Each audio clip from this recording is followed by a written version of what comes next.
Hey everyone, welcome to the Smiling Homeschooler Podcast. We're glad you can join us.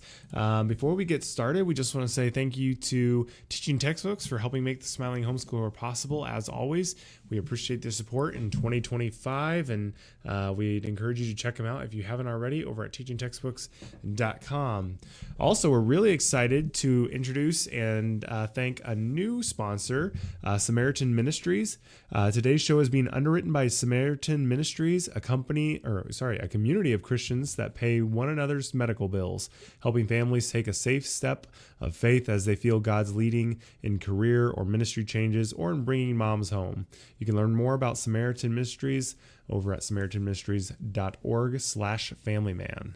Really appreciate their support. But Dad, if you're ready, go ahead and get started. Let's go. Well, Happy New Year. Have we talked since New Year's? I think we have, haven't we?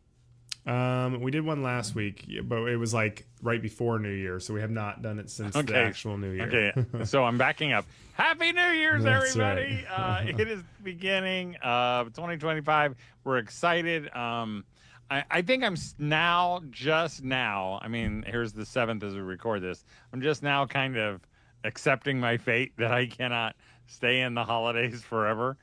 We've taken down all the Christmas stuff. All the decorations have been put away, even we're at my parents' house, and we took down their Christmas tree, which was the most amazing thing you've ever seen.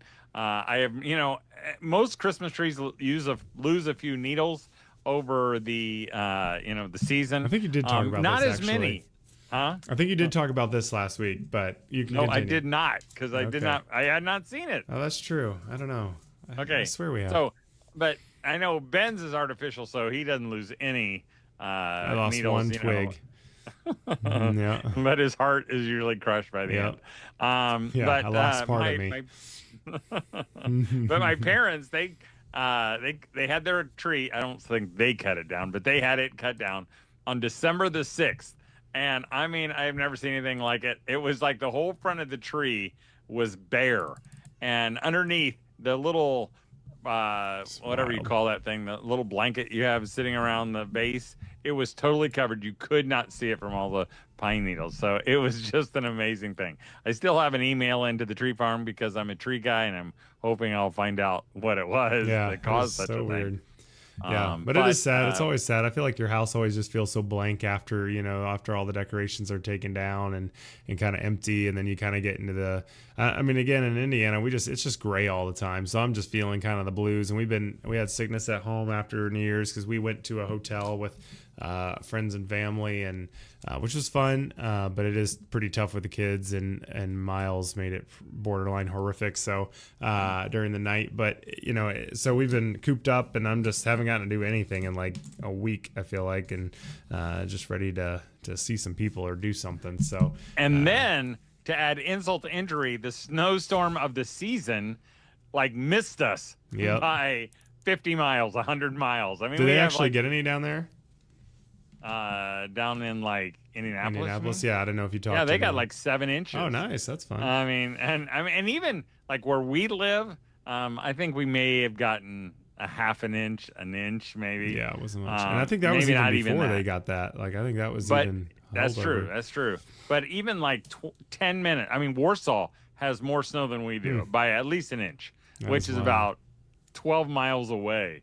So, I mean, we were just on the outer band, and so while everybody else is having fun digging out, we're just cold and not digging out. So, enjoying I mean, New Year's resolution wise, I joined, like I said, I think I joined Planet Fitness for the first time in my life. I actually bought a gym membership, so not because of the new year, it was already just happened to be around that time, but so that's been fun. And I mean, I don't know, we'll see how it goes. I mean, they say, what is it, the second Friday is the quit day for everyone, so I mean, I'll be fine, but I'll be interested to see if I see that in there, like all the people who just disappear. But you will see that in there. Yeah, exactly. My only not New Year's resolution, I really am not into New Year's resolutions, but I did decide I'm going to be a better listener this year, especially to my kids, because I know this comes as a secret or a shocker, maybe to all parents listening, is that sometimes our kids talk about things that we really don't care about. I know even sometimes Ben did. I remember one time Ben was Still talking to do. me and I started walking out. And I'm like, Ben, no one is even listening. And he goes, that doesn't matter. And he just kept on going. Yeah. But, the really sad thing to me is that when we don't listen, our kids know we're not listening. Yep. Renly says And it to me all the time. Renly says it to me all the time. Reminds me, Dad, you're not listening. I know it. And so I just, hard. really, and it really does take some concerted effort where you have to kind of talk to yourself and go, okay, listen to this and not act interested, be interested because, you care about them. So It's anyway, tough. I mean, I just feel like, I don't know if you do, but I mean, I feel like I struggle with my mind not just wandering and thinking about stuff constantly, or I have like 4 kids asking me questions. So then it's just like, or 3 kids, I guess. So it's just constantly hard to ever focus on being super Ben engaged can't in every even focus moment. on my conversation. I know. When I'm talking to him, we're always sharing, something, and he's like some trivia that I learned that week, and he's like, well, yeah, and then he goes into what he was thinking about, and I can just tell his mind is going somewhere else. So have someone to even talk right to now, tell. he's probably not even listening to me and like checking out the internet right Nope. now about I'm see if they're thinking, giving a let's move snowstorm. on. Yeah. Okay, so Ben had a good idea for a thought that was kind of based on something you read, and why don't you just go from there? Yeah, I mean, so obviously, I think everyone's probably seen, 2024 was probably the rise of like mainstream of ChatGPT, and now we have Gemini and Meta AI and Apple Intelligence, and just in case anybody doesn't know what that, why don't you just tell us? I mean, I would guess most people do, but basically, a chat bot, or like a website where you can go, or now it's built straight into iOS, or your phone maybe even that iOS. I don't even know what that means. So your go iPhone, ahead. I mean, but allows. Act like you're talking Dad, to me. I'm not. No one's talking to you in that way. Okay. But anyways, that allows you to ask unbelievable questions, and it will basically give you answers that feel like a real person talking to you, and it's pretty. Are we it's talking pretty about incredible. hashtagging right now? Yeah, exactly. Basically.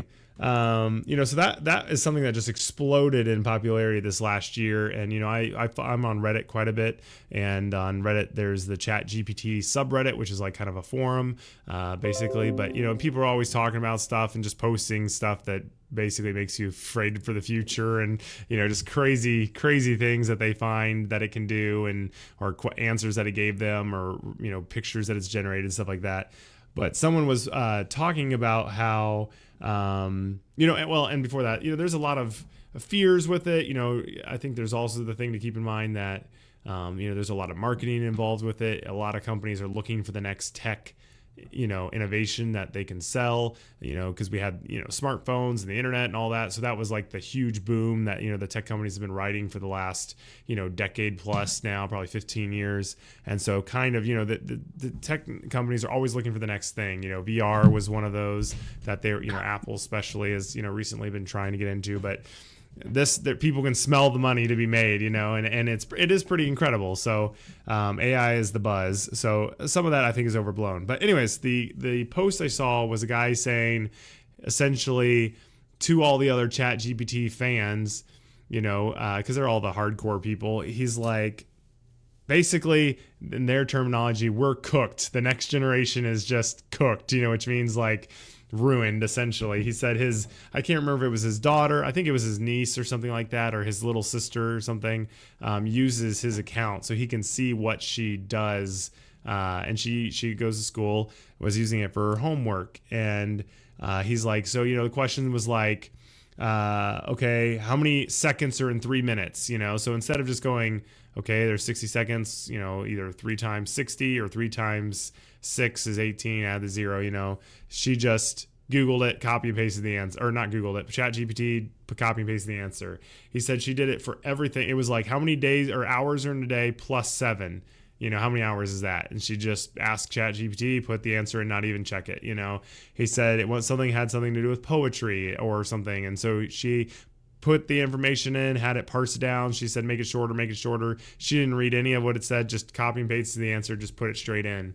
And he was saying the part that is made him afraid was that, with the Gen Z era, which is like Cal and Jed's age or a little bit older, I'm right above that. I am technically a millennial, but they said that, when we use it, we understand how to do it. We're just lazy. So then we use ChatGPT. Like if I ask it to edit something for me, it's not that I literally can't. It's just, hey, it's really good. It's fast. It's easy.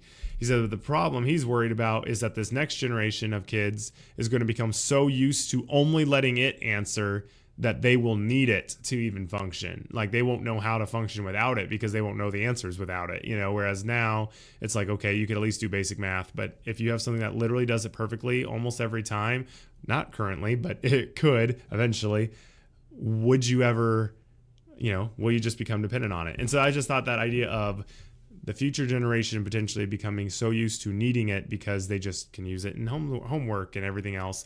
It's just an interesting idea. But anything you want to add there before before we continue? So you're saying this is not good? Yeah, exactly. Marissa was like, I told you, just make everyone dumb. And I'm like, I'm not disagreeing with you. I'm just saying. Now, I think a couple things on it. It is tough because I do agree that it has a super high chance of causing a lot of harm in that way. But I do also think that there is some realities of this is probably going to be like the next Google or something like that, where you just kind of do have to be at least aware of it and being able to interact with it. It's not probably just going to be gone in 2 years. Some form of this is going to be very integral to a lot of things. So I don't want to just be like absolutely no place for it at all. But how that's going to be implemented and everything is interesting. But the part that I thought was really, really made me think is a huge plus for homeschooling is the amount of influence and the amount of interaction that you have with your kids that a lot of these other parents or public school does not have. So it's really tough. They're like, okay, go do your homework. The kid's doing his own homework. They just ask it all the questions. They get their school issued laptop, whatever else it is. They just use it all. And essentially they could just not cheat their way through everything, but they could just use it for a lot, except in classwork maybe. But, in homeschooling, you're interacting with them every day. You're working with them. You know what they're doing. You're helping. It's going to be a lot more effective long-term at actually teaching. I think they're going to have a huge issue on their hands with how to deal with this in public school, especially. And I think it's going to be massive results long-term, on kids not really comprehending anything they're doing at that point, just because they're going to be so reliant on something that literally takes 2 seconds and answers everything, not perfectly right now, but we'll get closer and closer as it goes on. But any thoughts on that? So just to clarify again, you're saying this is not good, right? Yeah. It sounds great to me. As a public school student, yeah, that's exactly what I would have done. It would have saved me from going to the World Book Encyclopedia and copying it word for word, on an article on horses, when I could have just said, tell me about horses, and it would have done it. Right. But I totally get it. But it is kind of an interesting conversation. Because, I assume other people have had this conversation at times when they said, if you don't know how to use a button hook, right. You're just going to have that old the new buttons, and then you're not even going to know how to button your shoes. Or, some people would say, our kids couldn't even survive if we have a sunspot and our kids won't even know how to get an egg, or do anything with chickens. So I think it's an interesting way to navigate. And I think you're right. Parents nowadays, like my kids are done with that. And I think your observation is correct that sometimes think we do it because it's just simpler. Mm-hmm. Instead of, yes, we could do long division and we can do all that, but it's just easier to use a calculator in your phone than to do it by hand. And, we get lazy and we do those things, but it'll be an interesting thing to see how ChatGPT, because I've seen it firsthand. I'm not that old yet. I see how it's worked. I'm just about ready to get rid of my VCR and move on to DVDs. Right. Even though Ben got a record player for Christmas. It's been great. So he's totally old school now. So fun. And he's a beatnik, as he listens to some discs. Yeah. I actually watched a documentary on vinyl where it's come back so much now that it's not just that anymore. Actually, the younger crowd is a huge portion of it. But anyways, continue. Yeah, and they're watching documentaries That's true. on it. They are. I mean, they're nostalgic for an era that wasn't them, which is kind of weird. Exactly. But I do think it's an interesting thought. And so, so what do you do with that, Ben? I mean, really, as your kids, I mean, Renly's not doing ChatGPT yet. But, I noticed that, your kids who are a lot younger than mine, even Jed, he was filling out the, and this within the year, wasn't real recent, but he was filling out, we have a little, on our refrigerator, we have a little marker board thing that people put, if we're out of jelly, they write jelly on there so mom can, do her grocery list. And I heard him say, Google, how do you spell Pringles? And, and it told him how to spell Pringles, which in the old days, we just misspelled it and we didn't care. But, so there is that. They are using it. I've heard your kids, even Addie, totally. Who's not even 3. She turns 3 on Wednesday. She'll say, "Hey Google," and then she asks it to do something. Sorry to anyone who's got listening with speakers, but yeah, that's true. Well, I'll give an answer to that, but real quick, I think we should thank Teaching Textbooks for helping make the Smiling Homeschooler possible. Again, they're just an amazing company, and their software is so engaging and so interactive that I think your kids will learn better if they don't already use it. But if you're looking for something that is a little bit independent that your kid can do without you having to be involved at every step of the way, Teaching Textbooks is just an amazing option, and has helped more homeschoolers smile, which is what our goal is and their goal as well. So go check them out over at teachingtextbooks.com. And we also want to thank Samaritan Ministries for being part of today's show. If your family's been sensing a change in career, ministry, or just in coming home full time, Samaritan Ministries can help make that dream a reality by giving you a great option for healthcare. In 2009, my wife and I joined, and we've never looked back. Not only have members helped us pay our medical bills, they have sent us notes of encouragement and monetary gifts to help us meet our needs. It's not insurance. It's Christians helping Christians pay medical bills. It may feel a little scary, but once you've used them, you'll wonder why you didn't try it sooner. So what are you waiting for? Check them out today at samaritanministries.org/familyman.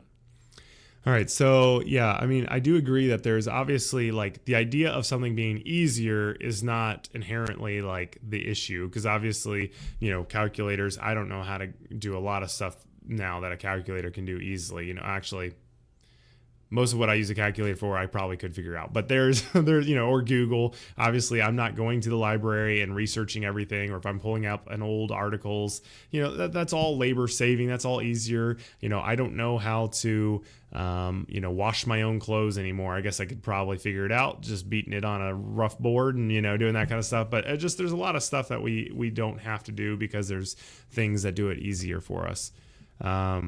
But that said, you're not you're still making your kids learn their multiplication. Oh, maybe they haven't done multiplication tables, but they're doing math facts. Yeah, I think that's where it's the part that's going to still be very critical to me, at least, and that I think that everyone's going to have to be worried about a little bit, is just the making sure that they still know how to think and they still know how to learn for themselves is super critical still, regardless of what era or age or anything, or what new software there is or anything like that. Because I think the danger of something like this a little bit is, I don't know if you've seen it, Deb, but I've had coworkers and, people I've worked with where some of them are super good at okay, here's the goal, go ahead and get this done. And they can just do it and they figure it out and they're really, capable in that way. Mm-hmm. But some people, they just are so dependent on you giving them the next step, they can never do anything except what they're told. And that, I think, is really a huge hindrance in work and in life. If you can never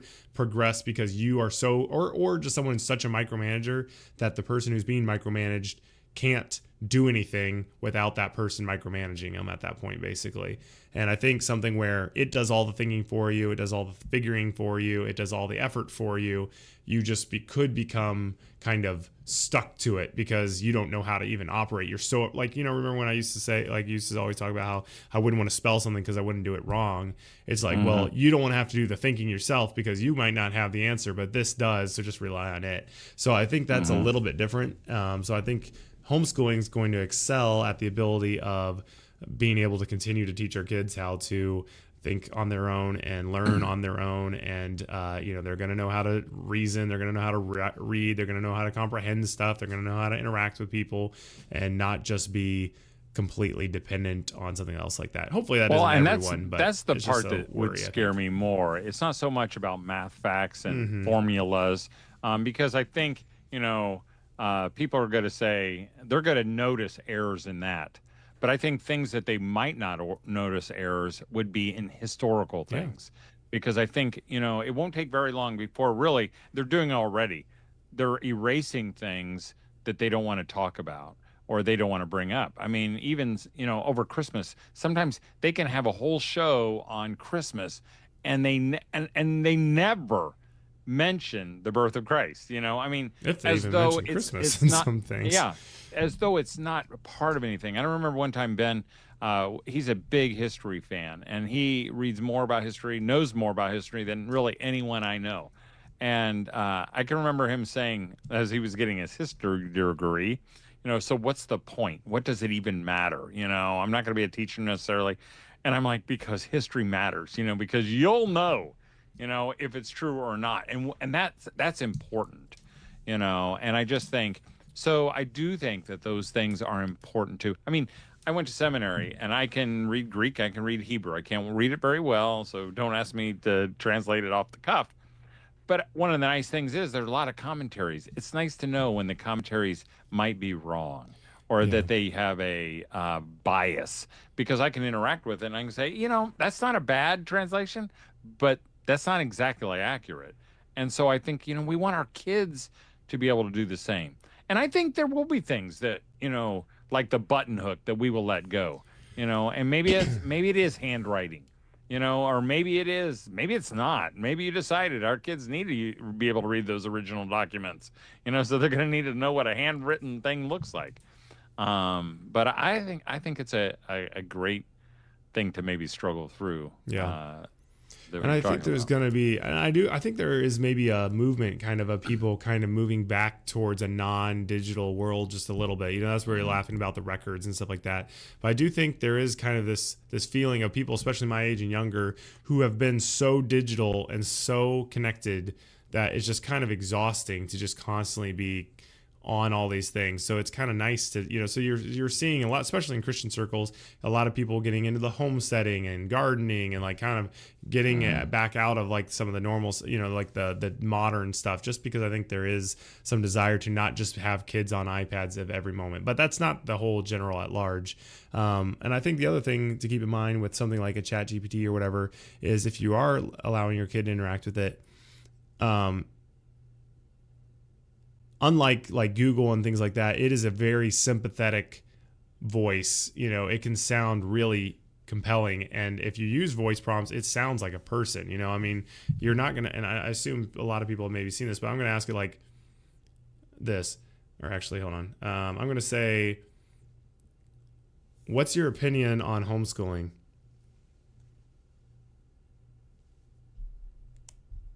Let me see if you can hear this. I might have had it muted. Clear. How can I help you today? What's your opinion on homeschooling? Homeschooling can be a great option for families who want a personalized education. It offers flexibility. Can you hear that? Okay.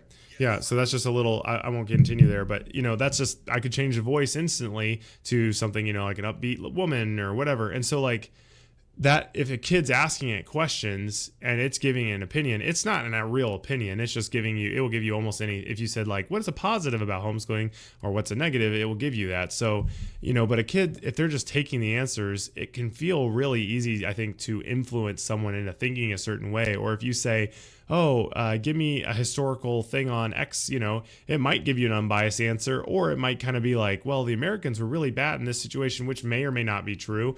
But, it's just, I don't know. I think it just has more of the ability to have that almost like an authority of speaking into someone versus just Googling it and finding a website or reading Wikipedia, which is kind of you kind of doing your own research. This is like someone teaching almost a young person what truth could be, even though it's not even able to think right now. It gets stuff wrong all the time. So again, it's not there yet, but I don't know. And that's another reason sets it apart. That maybe we don't introduce our children to it, until a lot later, or maybe not even in our homeschool. Maybe they introduce it though, or maybe they'll be aware of it. But, maybe we just say, hey, that's not what we're going to do for our school time, because I don't want my kids to go to there for answers until they at least know how to look up answers. Right. Yeah. And I mean, obviously, again, I totally get, and I'm having to consider this like, now, I mean, even Cal and Jed, I mean, they do now, but like using computers, like me, Sam, Ike, Abe, and Kat, we all had, work, computers, laptops, like we all interacted with that stuff a lot, but Cal and Jed never really did until they were older. So, they just did more touch, iPhones, things like that. They didn't really even care. If I told Cal, like, hey, do you know how to go uninstall a program? I mean, I assume he would, but I don't know if he would, honestly. Or if I was like, create a Word document and export it into a PDF. Like, I don't know if he'd know how to do that, which, that is older stuff. But like my kids have not really ever hardly used a mouse, so like, not that they use they don't even use iPads really at all either, but they do know how to use those at least. But so there is going to be like, you have to be able to interact with the modern world. So there is, learning and teaching that is important. But at the same time, I think there is core character traits that are relevant regardless of the world that we live in. And that's still important. And I would still, I mean, in all this technology, I would, as a parent, if I had to start all over, I would dig in my heels and I would drag a little bit. I would not let everything be what they want. I mean, and we've talked about it before, I can remember, our kids would get in our bed and say, could we look at your phone, Mom and Dad? And what they meant was they just wanted to look at pictures. They weren't going to look on the internet. They were just going to look at pictures. And I would always say, no, you can't. And Debbie would say, no, it's okay. It's just pictures. And I'm like, I don't want them just to use every spare minute, having to be on technology, because that, again, is a big teaching point. And I just think, so just drag your heels a little bit, if we're a little behind everybody else, that's okay. And for your kids, I would just say, they're going to be exposed to it, so we don't have to worry about it, but maybe we don't adopt everything that everybody's doing right now. Yeah. It'll be interesting, especially since like, you growing, me growing up 90s and then early 2000s and stuff like, I mean, they hadn't really gotten to see the results of smartphones and social media and all that yet. But, now we've seen the results of smartphones and social media and all that. So I think parents are going to really start, hopefully, realizing that is not something that we want to just roll out to everyone, unlimited. Back at the beginning, there wasn't really much precedent yet, so it was. Yeah, but there was that feeling. Yeah, exactly. Everybody knew. And it's like, hopefully, we know what this can lead to. So we don't have to have all the data yet. It's going to be because wild. It will. I mean, yeah, exactly. I mean, I was thinking today, like, within 10 years or less, I bet there will be, you upload images or video of your dead spouse, and they'll talk to you forever, the rest of your life. I mean, that's not even far away. That's maybe 5 years away. I mean, maybe even less, maybe 2 years. I don't know. I mean, so like, there's going to be a lot of very like interesting stuff that they're going to have to work through. The parts that I would not worry about is like, I kind of work with one where he's just kind of like, that's the world, you better get on or you're going to be, out of a job. And, and the reality is like, I think people will adapt. They will figure it out. Like, it's not everyone's going to go homeless. I don't believe the whole, everyone's just going to be, replaced by AI instantly. There's still so many people who value personal connection, all of that. So I think that'll all be fine. So, but if you teach your kid the character traits, my 6th grade public I'm not worried school about teacher said we were eventually going to have only one finger, because Did he we would really? evolve, because that's all we would need. So far, I'm all fingers, even though I was doing So some funny. AI pictures today, and I was almost creeped myself out. I'm like, I cannot do this anymore. Yeah. Because it's just too freaky. I mean, like, that kid has 4 legs, I mean, Yeah. so- Yeah, you so, got to really. anyway, maybe we will. Hey, as we finish this out, though, let me just give you an encouragement. Not in AI, but here's what I'm just going to encourage you to do, moms. In the next day or so, as you listen to this, play an old-fashioned game. The kind where you get a board out or you get some cards out and you put away your books and you just play a game. And I'm saying that because my wife, Debbie, she played some games in the last day or so with Jed and Cal, and Maggie didn't have to go into work.